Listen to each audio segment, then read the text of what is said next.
Hi, friends. Welcome back to the Breakthrough Brand Podcast. Today, I have a conversation for you with Rebecca Schor from Mama in Biz, and we're talking about the shifts and changes that come when becoming a mom who already has a business and trying to fit motherhood and business together. So, if you're a first-time mom, an expecting mom, or a mom to just one little who's trying to figure out how to make business work with your new role as a mom, then this episode is for you. Rebecca shares some fundamental reminders about business, productivity, and motherhood that we often hear, but we don't actually implement. And so this is your encouragement to really do and implement the things we're talking about here today, because I do believe you'll see big results in your life and business when you do. So a little bit about Rebecca. She's a wife, a boy mom, and a former photographer turned a business coach for moms. And Rebecca's mission is to help mom business owners build their life around their business, not the other way around. So here's the intro music, and then Rebecca to introduce herself.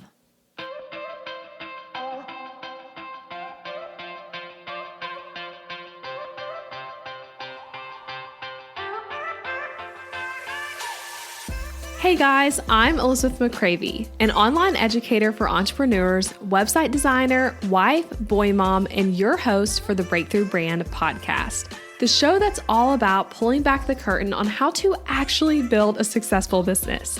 I don't skim the surface around here. If you want to dive deep into the nitty-gritty details of what it takes to run a sustainable business that fits your unique lifestyle while standing out in a crowd, then you are in the right place. I created a multiple six-figure a year business in my early 20s, and now in my 30s, I'm still running that successful multiple six-figure a year business on just part-time hours now as a working mom.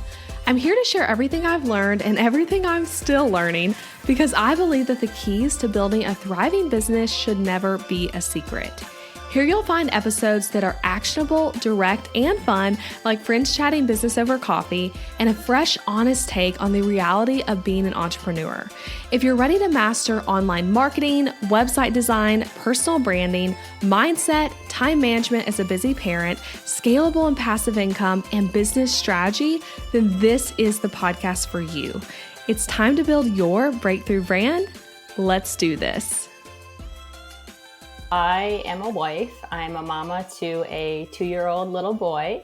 I am a wedding photographer turned business coach for mamas. So this year in 2024, I launched my business Mama in Biz, and it is coaching, community, and education for mama business owners. Oh, and a podcast I just launched. Yes. I was just telling you this for recording, but I always love seeing people launch podcasts and hearing how it's going, all of that kind of stuff. Yeah. So cool and so special. And I'd love to actually, this wasn't what I was planning on starting talking to you about, but now that you mention it, it's so cool you started this business in this year. How has that been pivoting what you were doing in business and starting something new? It's been interesting. So I knew for a couple years now that I wanted to pivot my business. So rewind a little bit. I've been a full-time wedding photographer for 7 years. And I knew in 2021, I felt called to help other business owners. I was getting a lot of photographers reaching out to me, asking questions and stuff. So I was like, all right, there's a need for this. So I started out coaching other photographers, but I felt like that wasn't truly the niche that I wanted to be set in. So after I became a mom in 2022, had kind of a rough transition into motherhood as a business owner and just trying to juggle all the things, had to learn a lot along the way. And I realized that there was kind of a lack of support especially for mom business owners out there. There was not a lot of resources because I was searching for it myself. And so that's when I decided that I wanted my focus for coaching to be helping other mom business owners, because both being a business owner and being a mama can get incredibly lonely. And I feel like there's just so much strength in community and connecting with other moms that are on the same path.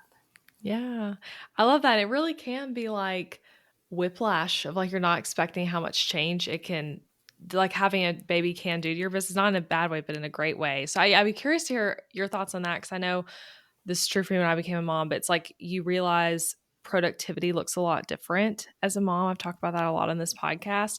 I'm curious if you agree with that, of like that just the way you show up maybe is different now in your business than it was before becoming a mom. And then also any productivity tips that you've found particularly helpful as a mom. Yeah, definitely. I can definitely say I have gotten a lot more productive since I became a mom, just because I have a lot more limited hours to work. Right now, in this season, I have my son home with me 5 days a week. So we've had quite the experience trying to find childcare. We've done an at home daycare, we've done a nanny. And right now, well, we had a nanny over the summer, but she was a college student, so she's back to college now. So now it's just kind of like being flexible and learning to navigate each season. So right now, I'm getting work done during my son's nap time, so I have to be very productive with that. So what I do is at the start of each week and at the start of each day, I like to make a list of my priorities just to see like what needs to get done this week as far as my business and what would I like to get done as far as like moving the needle forward. And I like to make a list because like I said, with having my son at home with me, it's kind of like I don't have really a set schedule. I mean, we have a schedule with his nap time, but it's just kind of getting work done during the little chunks in the day that you find like the free time.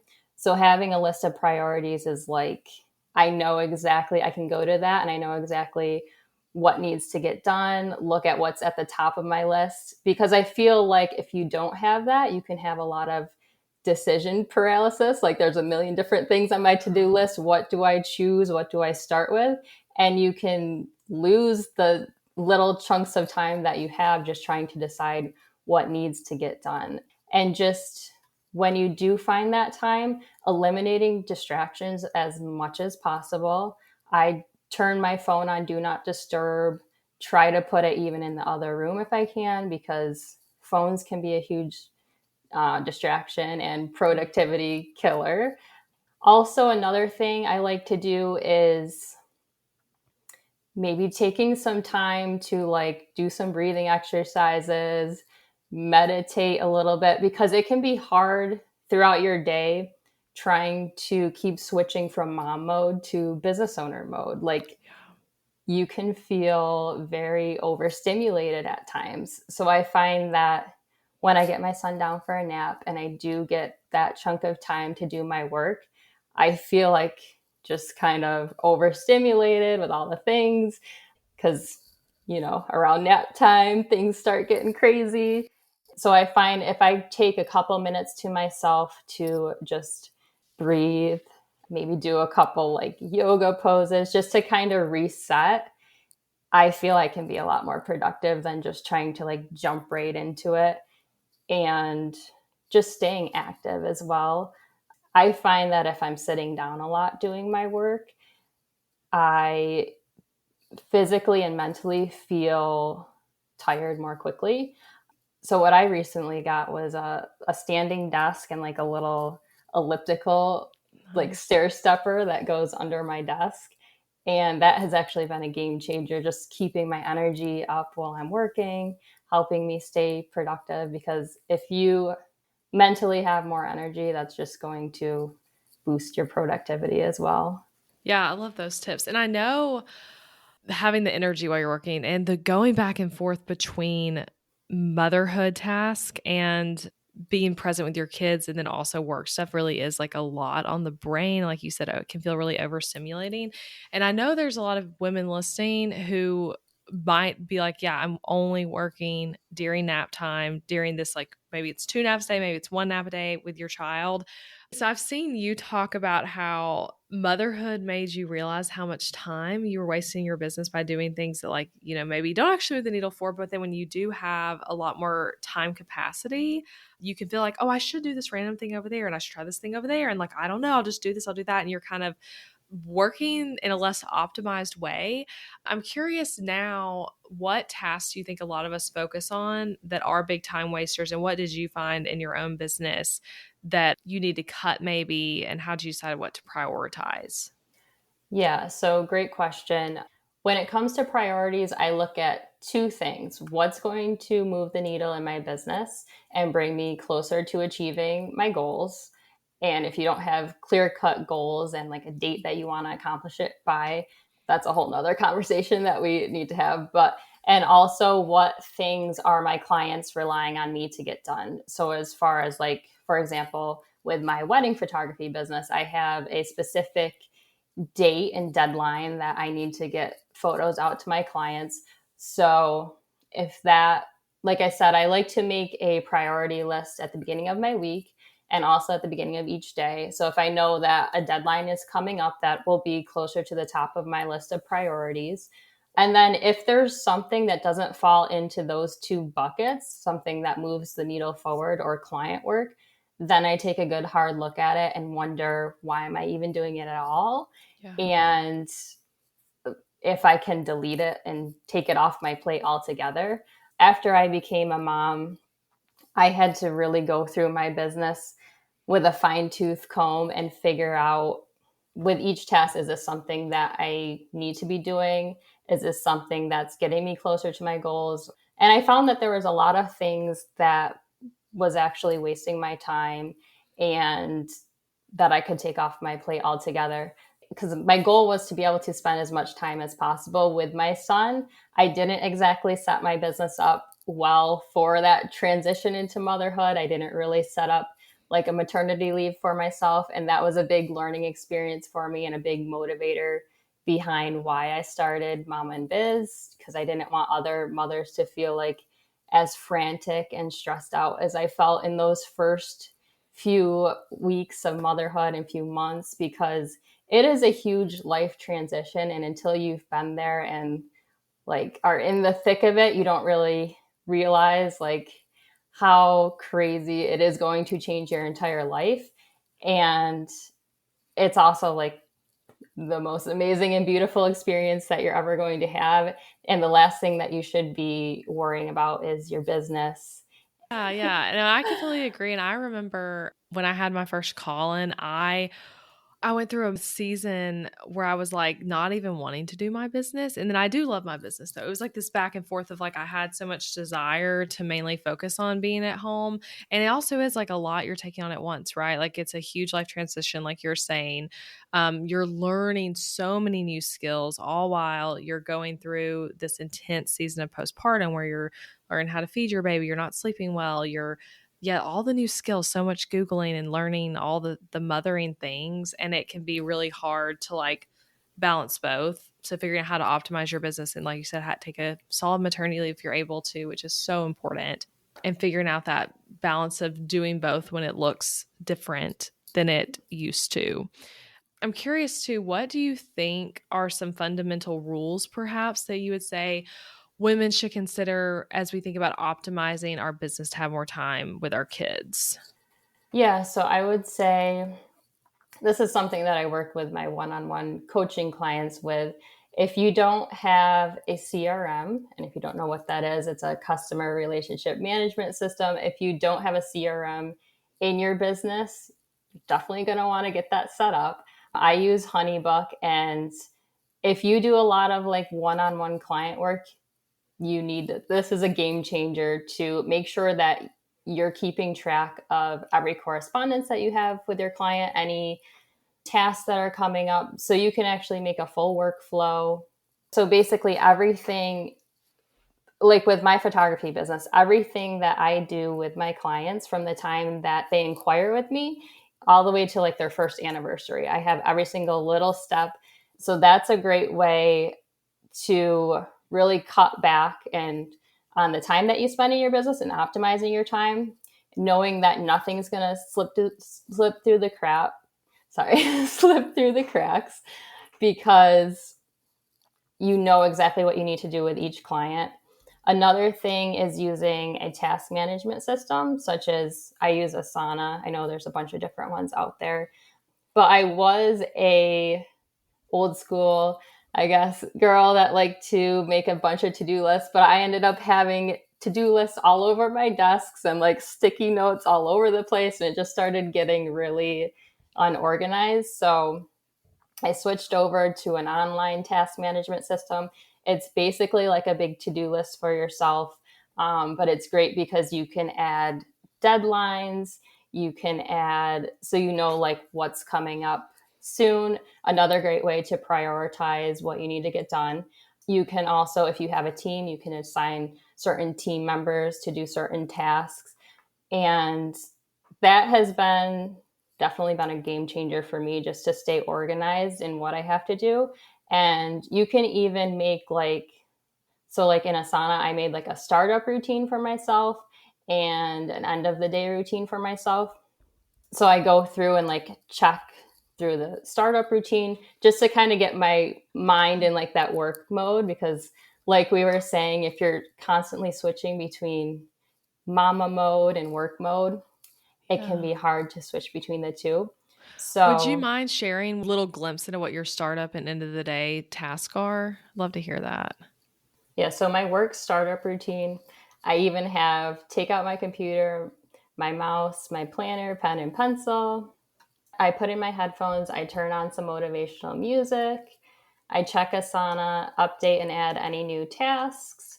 I figure out the order of the tasks, the order that the task that I want to do today will be in.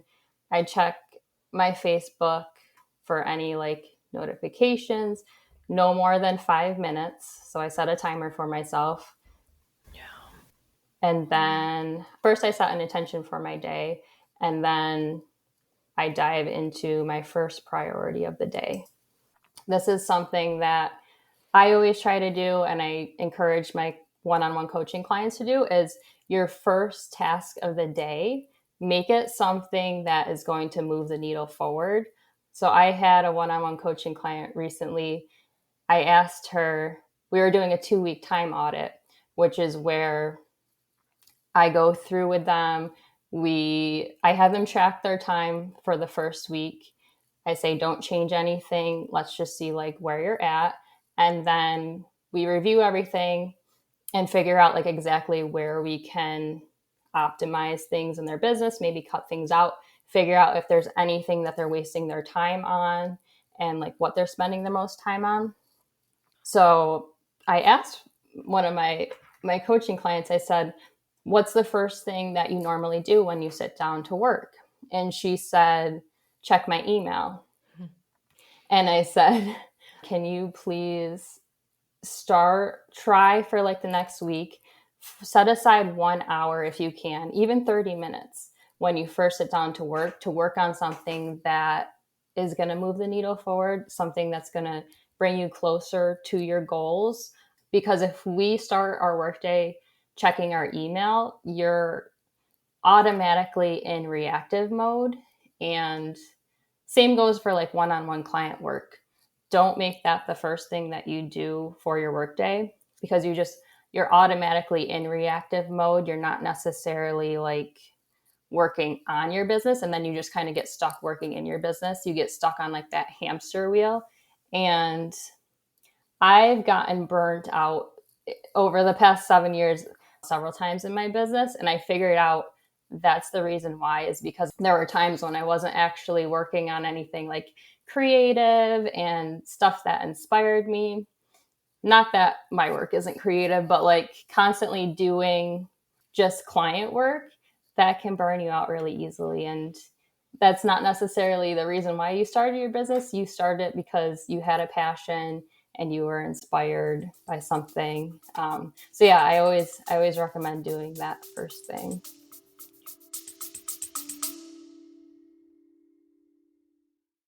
Interrupting this episode with a suggestion for the small business owners listening. Ever wonder what you should do for healthcare when you and your spouse are both self-employed, so there's no work-provided health insurance to participate in?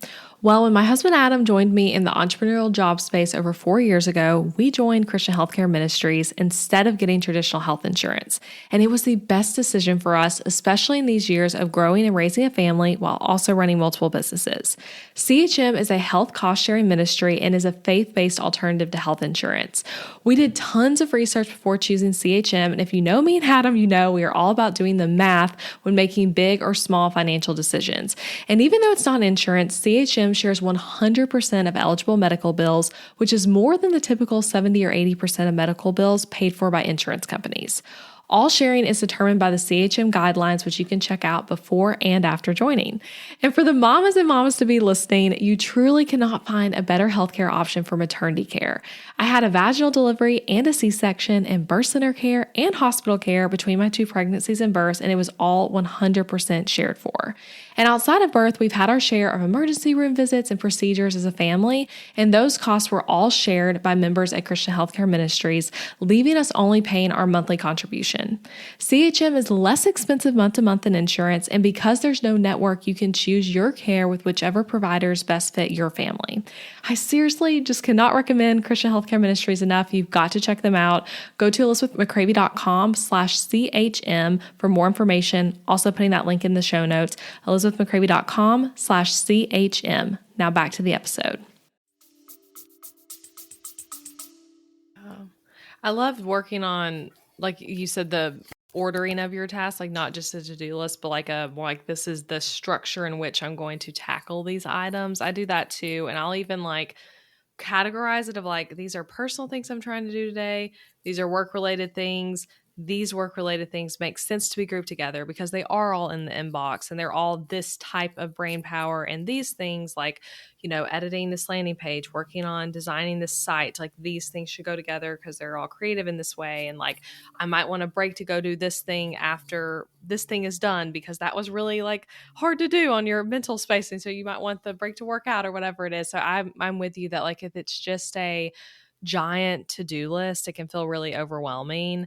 And if you're also alternatively saying, okay, well, giant to-do list sounds overwhelming, so I'm going to do nothing and just sit down and be reactive, then it is like you easily end up with a work day where you feel like work day or a nap time work, whatever it is, where you're like, wait, did I actually get anything done, or was I just sitting at my laptop? I'm curious too, Rebecca, if you have any thoughts for the mom listening who has those days. I know I have them right now where it's like maybe you were like, oh, I really, I don't have much time to work. I really want this to be productive. I have these things I want to get done. But then you look at like the end of your work day or the end of, the 4 hours you had childcare or whatever it is. And you're like, wait, I don't feel like I actually got anything done that moved the needle forward. And you're kind of beating yourself up about it. Any like tips or thoughts on that? Yeah, I would say just give yourself grace. Just know that this season it's going to look a lot different than your business is going to look a lot different than it did prior to having kids, especially if you have little ones, and that's okay.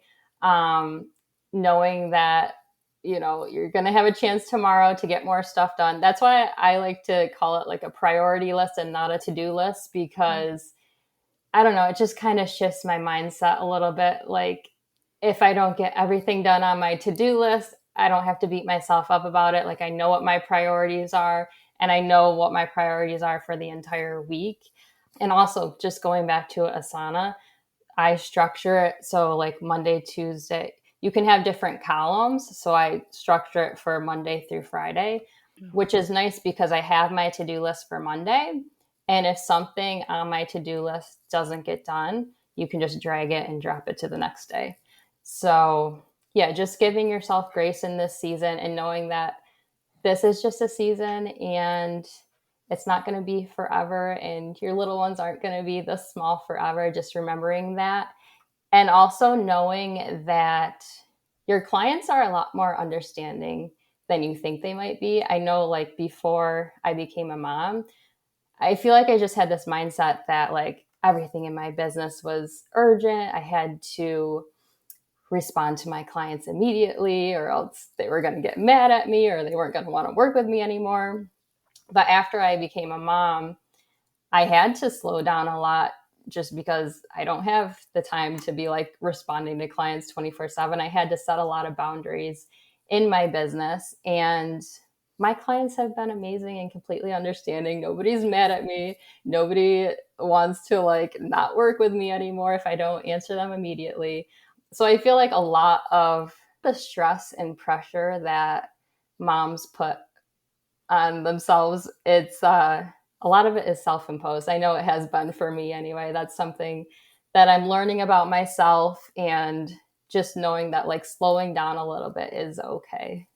Oh, yeah, you're right. People are much more gracious on you not getting things done than you'd realize. And I always like to remind myself that like you got more done today than you realize. And I feel like that is something that happens in motherhood is you could spend a whole day just caretaking and it's like, wait, like I didn't get the work thing done. I didn't even email the person back because I didn't have a chance to, but like you did take care of these other humans all day.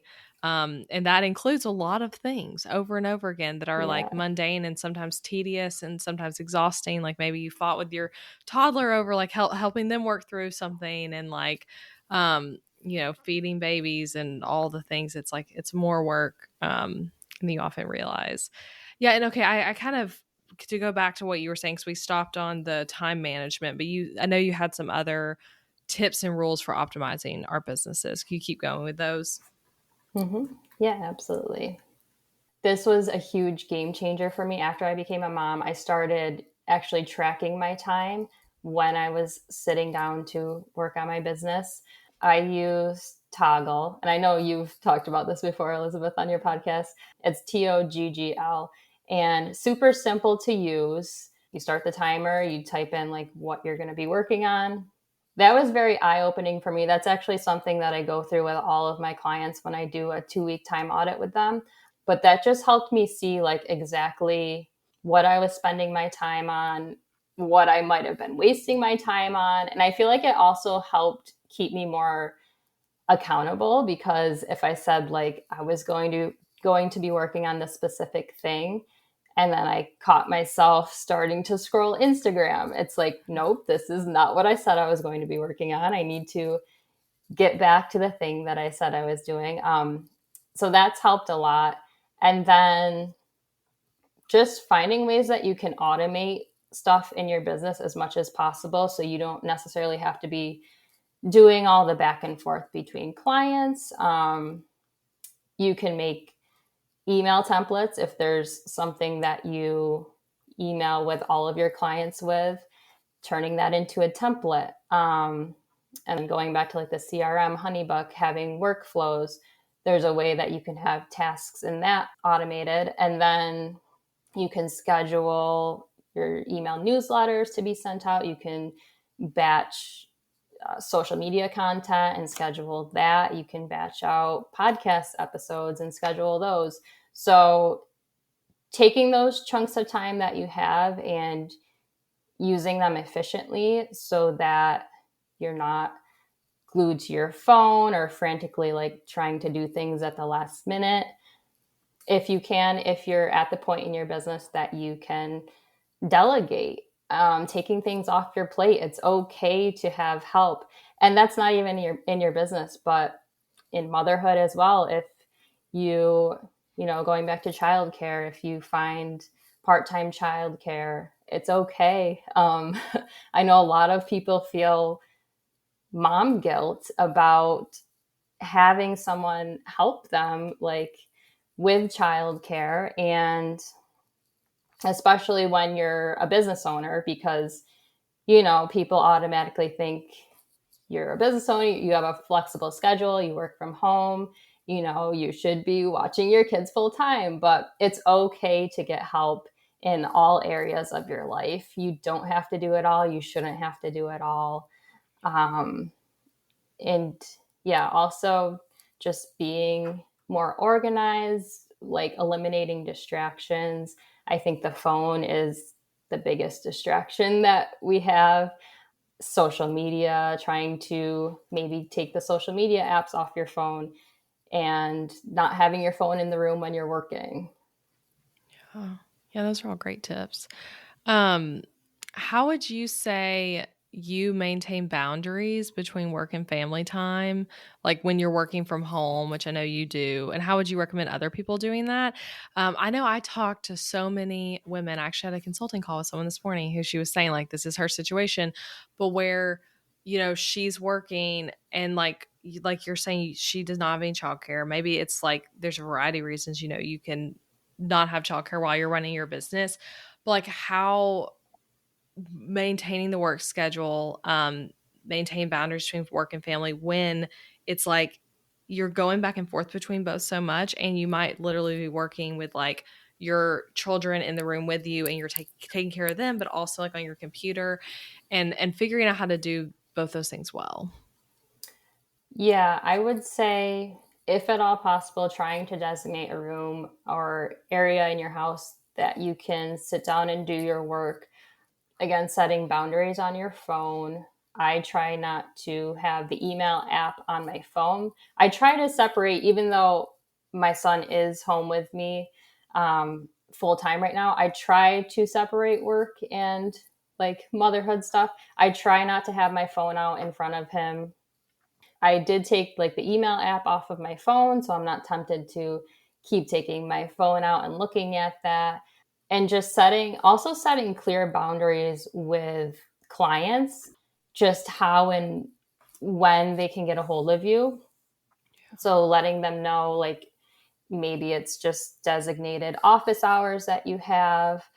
I actually I stopped giving my personal cell phone out to clients, and we communicate through email, or if there's, something they want to talk through, they know how they can schedule like a Zoom call with me.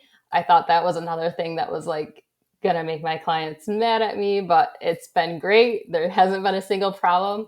I actually feel like clients have been even more respectful to me now that they know like what my hours are, what my boundaries are, and just communicating that up front. So I put it in my contract. When clients inquire with me, I tell them like, these are my office hours. I'm a mom to a toddler and he's at home with me. So like, this is what my life looks like right now. And I mean, with my coaching clients, I work with other moms, so they totally understand that. But yeah, I think just setting those clear expectations, and people know, your clients know that you're a human and you're not just like a robot. You do have a life and a family outside of your business. So just communicating that and sharing that, I think helps a lot. Yeah, and I love the no phone number stuff. I always talk about that of like there's no reason to do that. You can keep that boundary there, and that's really good for everyone. I'm with you. How do you recommend your clients handle situations where business demands clash with family obligations? Yes, that's a great question. And I will start off by saying that sometimes it will happen. That is kind of the pro of being a business owner, is that you get to make your own schedule, but it's sometimes the con of being a business owner is that you may have to miss some things. Like, as an example, weddings are typically booked out a year in advance. They're usually on the weekends. So when you're booking stuff that far out in advance, it's just basically a given that some things are going to pop up after that that you may want to go to, and you unfortunately may have to miss. But I would say just making sure that you're also planning out time in your schedule strictly for your family. Me and my husband, we know that every Sunday is family day for us. We get together with my husband's family, we get together with my family. So we know to never schedule things on Sundays. Also, family things like family vacations, weekend getaways and stuff like that. We try to schedule that as far out in advance as possible. Another thing that my husband and I started doing just this year is we started to make a bucket list for each season. That's been a lot of fun. So for the summer, we made a bucket list of like all the things we wanted to do, all the places we wanted to take our son. So when we had a free Saturday pop up, instead of being like, what should we do today? And then like wasting half the day thinking about it, trying to like find different things to do. We just kind of looked at our bucket list and we're like, well, we haven't done this yet. So yeah, that was really cool. And I feel like we were able to do a lot of fun things this summer and have a lot of new experiences. Yeah, I mean, they say work-life balance, but it never really will be completely in balance. It's just going to be kind of like the ebb and flow of whichever season you're in right now. It's about just learning to be flexible and just knowing that it's okay to scale back sometimes, maybe slow down depending on what season you're in. Also, knowing that it is okay to work too and not feel guilty about every time that you have to work. Like you said, like mom guilt is so real. And just knowing that your kids will understand that their parents do have to work sometimes. Like I remember growing up, my parents worked, and I just thought, you know, that's just life. I knew that they would come home from work, and like I was never mad at them for working. I understood that's just what needs to happen in order to like pay the bills and do fun things. But I have to say that my parents they were always there for the important things. Like I don't think they ever missed like a school activity or sporting event for me or my two older brothers. So just always keeping in the forefront that hopefully your business will still be here long after, you know, your kids are all grown up, but this is just, it's such a short season, and just remembering to be making your kids and your family the number one priority. Yeah, I love that. And I found it to be a helpful perspective as for me, navigating motherhood and business, and like how much work, how little work, how much are you with kids, how much are you working, maintaining a business while maintaining motherhood, like all those, like you said, it's like you're trying to find this balance that's so hard to find. For me to remember that it's also about what you want as a mom. Like, do you want to focus more on your business right now, or do you want to be home with your kids more? Like for me, I think about, I'm choosing right now to like do more time at home and less time in my business. And it's, for me, in some ways more than it is for kids, because I'm like, I want to be with you. I want to be here for this. It's not all about that kind of scale of feeling like it has to be one way or the other. Yeah. Yeah, that's a great point. I would say there is no right or wrong answer when it comes to this. It is very like personal preference as far as your family and, you know, your goals and stuff like that. Yeah. Yeah, I love that. Okay, well, do you have any like final thoughts or final tips for moms about optimizing our businesses? I would say my final tip is finding a community for yourself, because finding other people that you can lean on and have that support, whether it's in your own personal community, finding like other mom friends to have, or finding just other mama business owner friends, because community is huge. Like I said, being a mama can get lonely, being a business owner can get lonely, and we don't have to do all of this alone. And I feel like just having a community to lift you up, to lean on, to share your highs and lows and get advice from is huge. Yes, totally agree. Such a valuable thing. Well, thank you, Rebecca, for coming on. Can you tell everyone where they can connect with you and learn more about your coaching and all the things you have to offer? Yes, thank you so much for having me, Elizabeth. This has been great. So you can find me on Instagram at Mama and Biz, and my website is mamaandbiz.co. And we also have a Facebook community. It is totally free to join. So if you go to mamaandbiz.co/community, you'll find a link to join that. And I also host a monthly free Mama and Biz social hour. So if you do want to connect with other mama business owners out there, you'll find that on my website as well, on the same page, mamaandbiz.co/community. Love that. I love the social hour. That's so fun and like needed as a way to connect with people from Yeah, home. I love that. totally. Awesome. Well, thank you so much, Rebecca, for coming on. Yes, thank you for having me. Thank you for listening to the podcast, friend. I appreciate you being here. That just flew by, didn't it?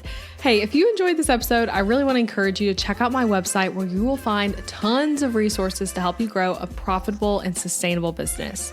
Over on ElizabethMcCravey.com, you'll find things like free workbooks, guides, quizzes, lock screens, and checklists to encourage you in your business, help you grow, and give you practical solutions to many business problems. You'll also find my top business tools. Yes, I literally list out all the major ones for you on my website, and I even have a lot of special discounts and offers for you guys to snag as you try these products, services, and softwares.